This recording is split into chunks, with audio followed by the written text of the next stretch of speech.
Security challenges, in our opinion, seem to have overwhelmed our security institutions. The governors are supposed to be the state security officers of their state. There is need for us to at least engage the traditional rulers. We need to do something about our porous borders. We have to own it from the unit level to the ward level to the local government to state. Mr. President, the importance of today for us is for us to take action. Those in favor say aye. Those against say nay. The ayes have it.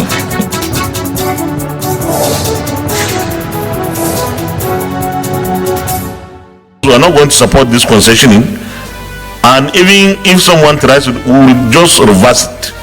Senate moves to halt concession of Zungeru hydroelectric power plant. Because the devastation was so huge beyond human understanding. And Senate decries level of devastation by oil theft and vandalism. Hello and welcome to Inside the Senate. I am Hussaina Amina Aboki. Two major reports were presented to the Senate by ad hoc committees set up to investigate some matters of public importance. They include the report of the ad hoc committee investigating oil theft, which made far-reaching recommendations. Details of this consideration, alongside other motions discussed during plenary, shall be part of our program. The Senate also debated several bills at second reading, such as the bill seeking an upgrade and legal backing for the Mobile Police Training Institute in Goza, Borno State, as well as that seeking the establishment of an agricultural harvest and processing free zone in Benue State. Details of all of these when the program resumes fully after the short break. Please stay tuned. The Senate will send a message to the President to reap opportunities from that.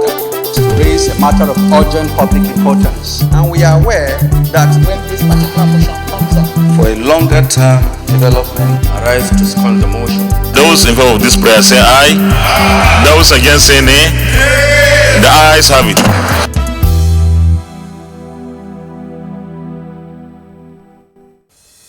Welcome back. One of the high points of plenary on Wednesday, the 23rd of November 2022, was a motion calling on the Senate to hold a plant bid to concession the Zungeru hydroelectric power plant in Niger State. Let's take a report on this motion alongside other consideration of committee reports as compiled and presented from our studio. The motion was titled Need for Senate's Intervention in the Ongoing Bid to Concession the Zungeru hydroelectric power plant. It was sponsored by Senator Gabriel Suswan. Senator Yahaya Abdullahi presented the motion on his behalf, after which it was debated. The strategic importance of Zungeru hydropower plant in ameliorating Nigeria's current power challenges calls for the immediate intervention of the Senate in the exercise of its constitutional responsibility to ascertain the implication of the proposed concession on government treasury and the power sector recovery program in particular. Why do we have to concession that plant at this moment? When we know, even the BPE knows that all is not set in that place. The project is financed by 15%, Chinese Exim Bank, and also, 85% Nigeria. So if you are privatizing, you are privatizing whose project? If you can concession Zungeru, there's no reason why we cannot concession Mambila hydroelectricity power, because it is also a project in the pipeline. The Senate President also commented. We are not going to support this concessioning, and even if someone tries to, we will just reverse it. We are not going to accept this. The public loses too much. We are making ourselves poorer every day. One of the resolutions adopted was to urge the National Council on Privatization and other MDAs to suspend indefinitely the proposed concession of the Zungeru hydroelectric power plant in Niger State, pending the conclusion of an investigation by the Senate Committee on Power on the matter. Same day, the Chairman Senate Committee on Local and Foreign Debt presented their report on the promissory note program and bond issuance as refund to Kebbi, Taraba and Yobe state governments for projects executed on behalf of the federal government. He gave the committee's observation on Taraba and Yobe states. The two state governments really completed all these projects for which they are seeking for a refund, that the state government have paid all the contractors that executed the highway projects, that the proposed amount due for reimbursement to Yobe states is the sum total of 20.9 billion naira. However, the recommended reimbursement amount as reviewed by the Bureau of Public Procurement is 18.6 billion naira for execution of federal roads projects by Yobe State government. 6. That the amount due for reimbursement to Taraba State government as reviewed by the Bureau of Public Procurement is 2.47 billion naira for execution of federal road project by the Taraba State government. On Kebbi State, the chairman had this to say. The committee resolved to step down Kebbi State government requests due to its failure to appear before the committee to defend its claims in respect of the projects executed on behalf of federal government for which it is seeking reform. 2. It is the policy of the Senate that if 2 senators from a state are against the request by any state governments, such requests should be stepped down. In this case, 2 senators from Kebbi State did not agree with this request. Senate President Ahmed Lawal commented on their findings, which sparked reactions from senators from Kebbi State. I will urge Kebbi State government through the senators here to appear to defend the request it's making. The Kebbi State government and the senators representing Kebbi should have an engagement. And this is the gateway. Should have an engagement. I will be the last person to say that Kebbi State government should not get this money because we badly need this money. But the procedure of the Senate must be followed. They must come and show evidence that they have actually executed this road. The approval from the Federal Ministry of Works must be presented. The due process certificate must also be presented. There must be evidence that they have paid all the contractors as stated in this report by the committee. Let Kebbi State bring the documentation to the committee of the Senate so that they can ascertain the documentation as provided in the report of the committee. Recommendation 2, which has directly impinged on my privilege as a senator here, said that 2 senators from Kebbi are against this reform. The chairman of this committee and the distinguished members of this committee cannot claim not to know who those senators are who are rejecting the reform. So for them to leave it like that without mentioning the names of the senators that are against this means if I go out now and somebody from my constituency says that Kebbi State government is to be refunded some money and I'm one, how do I defend myself? The Senate President gave his final word on the matter. The name should have been mentioned. But now that you have spoken, or you still have the privilege to speak, you are at liberty to say you support Kebbi State government to get this thing. You are not among the 2. There is no problem here. I don't see the problem. Even the senators from Kebbi, the 2 senators from Kebbi, now we are left with Senator Alero and the former Senate leader. They are not saying don't give them at all. They are saying they should come and defend it and they get their refund. Earlier on Tuesday, the 22nd of November 2022, during plenary, presided over by the Deputy Senate President, the Senate considered the report of the Ad-hoc committee established to investigate oil lifting theft and the impact on petroleum production and revenues. In the report, the committee chairman, Senator Albert Basi Akpan, said that the committee discovered from its investigations that only 66% of the nation's oil potential can be guaranteed while 33% is lost to oil theft, resulting in the loss of over $2 billion between January and August 2022. He alleged that an aerial observation of the devastation occasioned by pipeline vandalization was not encouraging. What we saw was very devastating, Mr. President and my colleagues. Because if you were flying the entire zone, you could see what has happened to this country. At some point, we were even wondering, why can't the country, why can't it be a capital punishment? Because the devastation was so huge. So huge beyond human understanding. The devastation. as a result of the pipeline. The diversion is terrible. The environmental issues are horrible. I wonder how we'll come out of this in the long term. The country's inability to meet its OPEC quota between January and July this year was due to pipeline vandalization and oil theft. The chairman further said that the committee discovered an oversaturation of different government agencies at the terminals performing the same task, as well as creating avenues for the perpetration of corruption.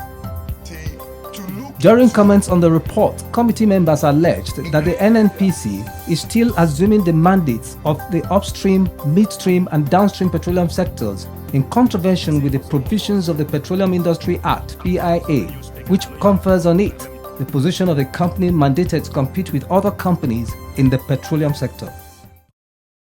Let us implement the PIA as it is. NNPC is now a company to compete like any other oil and gas company. But what do we have? We have an NNPC that still superintends over the two committees. That's not the PIA. If the NNPC continue to usurp the mandate of the upstream, midstream and downstream, we are not going to move away from the chaos which we have experienced in the past.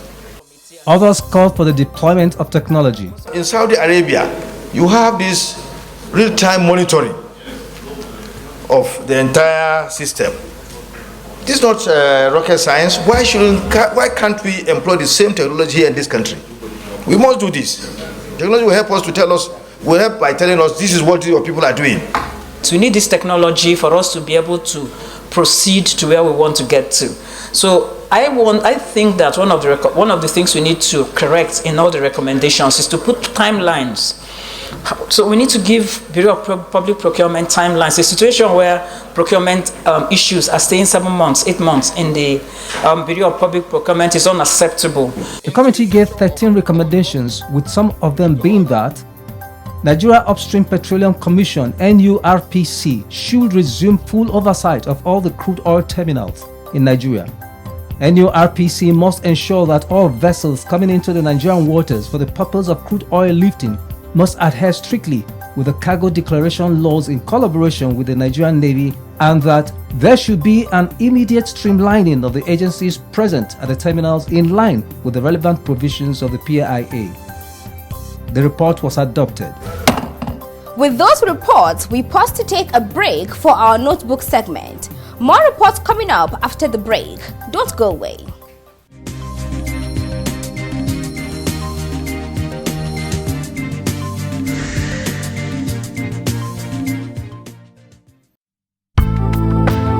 There are different types of committees in the legislature. They include special committees established by both chambers to facilitate the smooth conduct of legislative business. These include the Selection Committee as well as the Rules and Business Committee. Standing Committee established along policy lines to deal with subject matters or specific areas of legislative concern.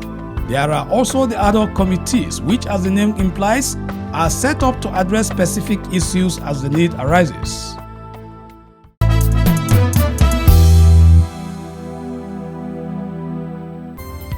Several bills scaled second reading same day.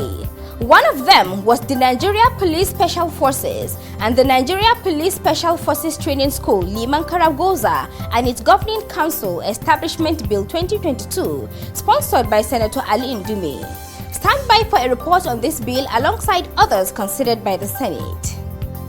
That the name should read like what I have said. In a presentation, now, Senator Ali Ndume stated that the bill seeks to give legal backing to the Mobile Police Training School in Liman Karagoza in order to enhance effective national security through the provision of professionalized training as well as award certificates to deserving and qualified officers upon successful completion of their training. The objective, as stated here, Mr. President and distinguished colleagues, is to combat the menace of terrorism, insurgency, banditry, and other erroneous crimes that have been heightened these days, and that there is a need to have trained special forces to deal with it. Those opposing the bill expressed fear of duplication of functions with existing police institutions and suggested equipping and upgrading them. The DSS are there. The NIA is there, the DMI, all of them. All this is repeated here, are all in that list. But if this is for the purposes of to special election for because of these election purposes, well, we might allow it for the second reading. There is intense rivalry among the security agencies. Something happens and all of them are on it, or some are saying this is our responsibility, this is not our responsibility. This is the sort of thing that can be done administratively without codifying, because the moment you codify it into a law, you run into troubled legal waters. However, other lawmakers in support argued that the institute, when established, would accord 7 police officers access international standard training. Today, Mr. President, many people accuse the police for so many wrongs. Why? It is due to the fact that there are not enough professional institutions to train the Nigerian police.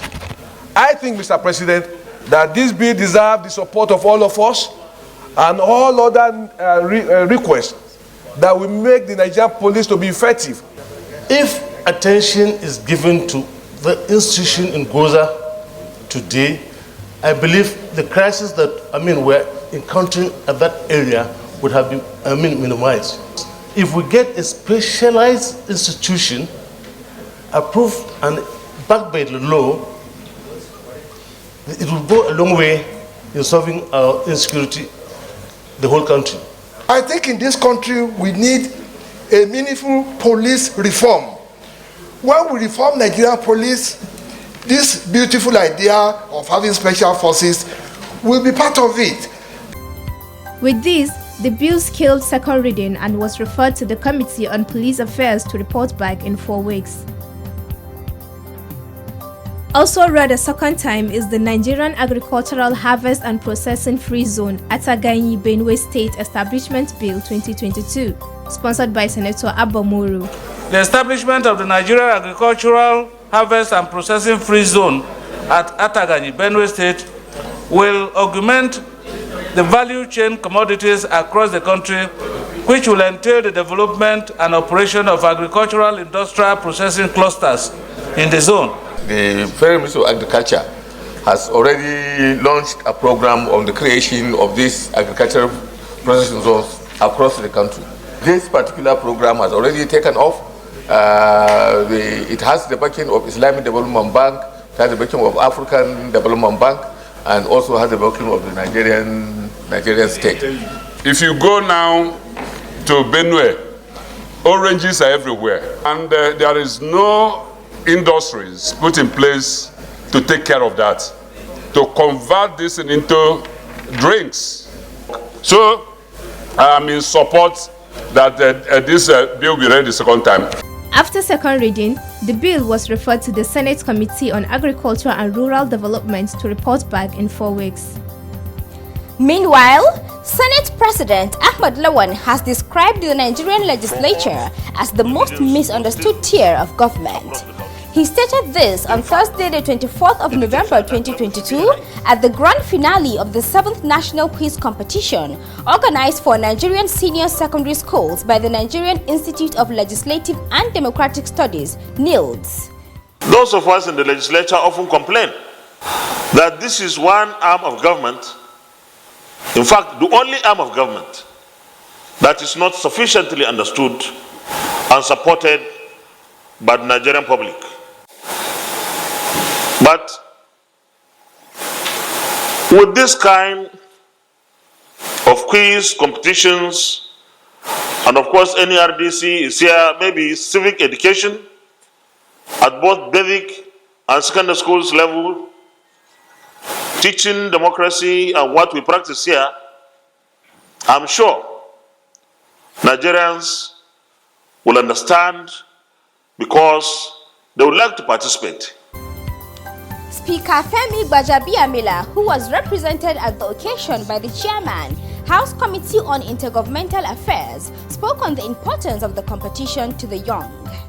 Healthy competition of this sort is an important part of the academic and social development of our young people.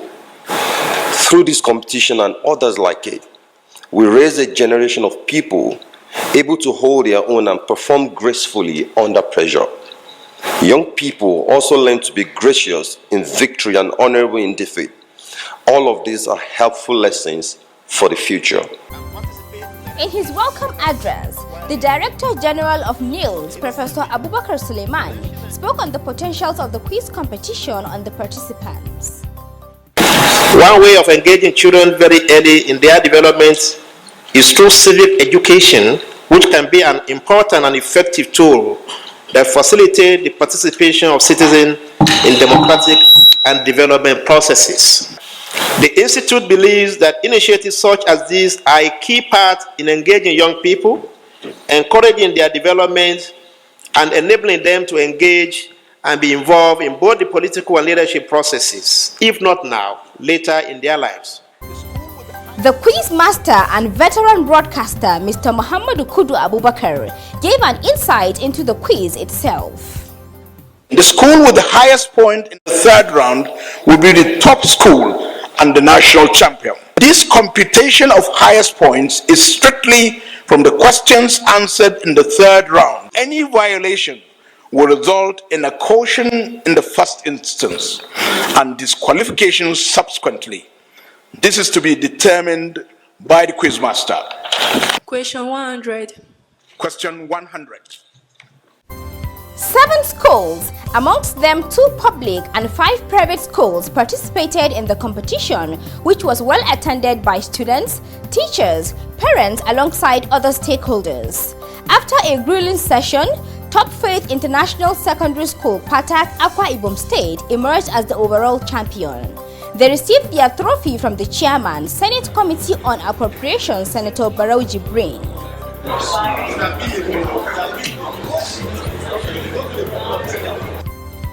Model Secondary School, Akure, Ondo State, came second, while Global Kids Secondary Academy, Sokoto, came third. They each went home with a trophy. Also, all participating schools went home with a laptop computer each.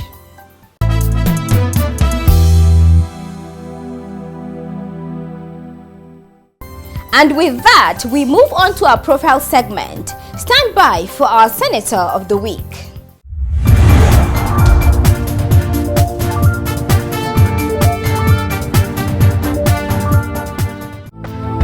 Senator Stella Odua represents Anambra North Senatorial District under PDP. After early education at both primary and secondary levels, she studied accounting and obtained a Bachelor of Science degree from St. Paul's College, Lawrenceville in the USA. Back in Nigeria in 1993, Senator Stella Odua had a stint with the NNPC, leaving in 1992 to establish an independent petroleum marketing company by name C Petroleum and Gas Company, SPG. Senator Stella Odua later joined politics and was fully involved in the campaigns that led to the success of President Goodluck Ebele Jonathan at the polls. She was subsequently appointed Minister of Aviation, a position she held from 2011 to 2014. She contested and won election to the Senate twice, serving first term from 2015 to 2019 and the second term from 2019 till date. In the Senate, she is the Vice Chairman, Senate Committee on Appropriation, and a member of several other committees. Her legislative interests include women and children development, entrepreneurial development, and education.